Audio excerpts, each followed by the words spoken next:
স্বাধীন গণতান্ত্রিক বাংলাদেশের রাষ্ট্র রাজনীতি শাসন প্রশাসন হওয়ার কথা ছিল government of the people, by the people, for the people. অথচ গত 15 বছর বাংলাদেশের মাফিয়া শাসন চালু করা হয়েছিল।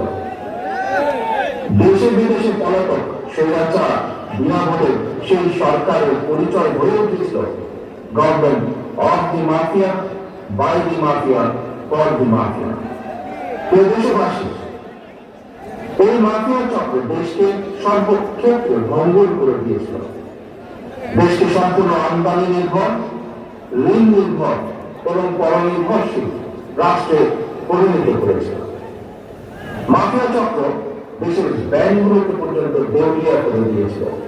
গত 1.5 দশকে দেশ থেকে প্রায় 17 লক্ষ কোটি টাকারও বেশি পাচার করে দিয়েছে। 5ই আগস্টে পতিত স্বৈরাচারের বেপরোয়া দুর্নীতি আর লুটপাটের কারণে বাংলাদেশের বৈদেশিক ঋণ বর্তমানে $100 বিলিয়ন বেশি ছাড়িয়েছে। বাংলাদেশে আজ যে শিশুটি জন্ম নিয়েছে কোনো কারণ ছাড়াই, সেই নিষ্পাপ শিশুটির মাথাপিছু ঋণ কমপক্ষে 1.5 লক্ষ টাকা। ভাই বোনেরা, মাফিয়া চক্র দেশকে শুধু অর্থনৈতিক ভাবে ভঙ্গুর করে দেয়নি, দেশের আর্থসামাজিক, সাংস্কৃতিক এবং রাজনৈতিক রীতিনীতিকে ধ্বংস করে দিয়েছে। প্রতিটি সাংবিধানিক এবং বিধিবদ্ধ প্রতিষ্ঠান অকার্যকর করে ফেলা হয়েছে। বিচার বিভাগকে ফ্যাসিবাদের সূতিকাগারে পরিণত করা হয়েছিল। একটি রাষ্ট্র কতটা সভ্য এবং গণতান্ত্রিক সেটি দেশের আইন শৃঙ্খলা বাহিনীর আচরণে স্পষ্ট হয়ে ওঠে। কিন্তু মাফিয়া চক্র দলীয় স্বার্থে ব্যবহার করতে গিয়ে দেশের আইন শৃঙ্খলা বাহিনীকে সম্পূর্ণ বিপর্যস্ত করে দিয়েছে। গণতন্ত্র কমিটি ও ভাই ও বোনেরা, অন্যায়, অনিয়ম আর অরাজকতার বিরুদ্ধে গণবিস্ফোরণ মাফিয়া চক্রের প্রধান দেশ ছেড়ে পালানোর পর দেশে মাফিয়ার শাসন শোষণের অবসান ঘটেছে।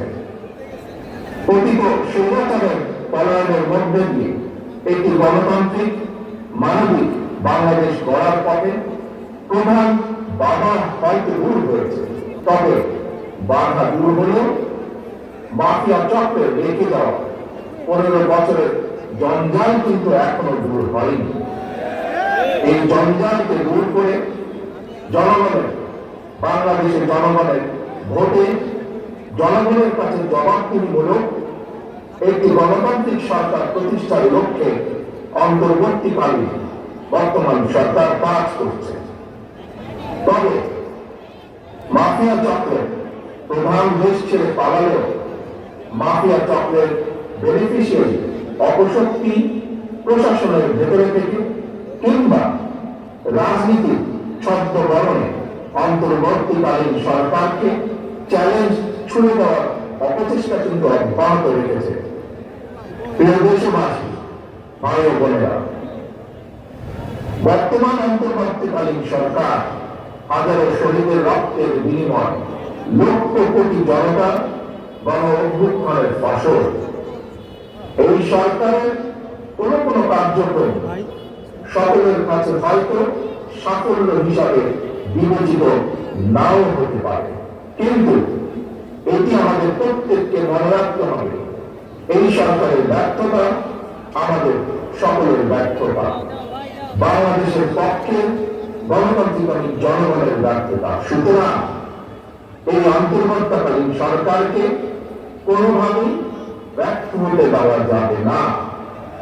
দেশে বিদেশে থেকে নানা রকমের উস্কানিতে জনগণ অন্তর্বর্তীকালীন সরকারকে ব্যর্থ হতে দেবে না।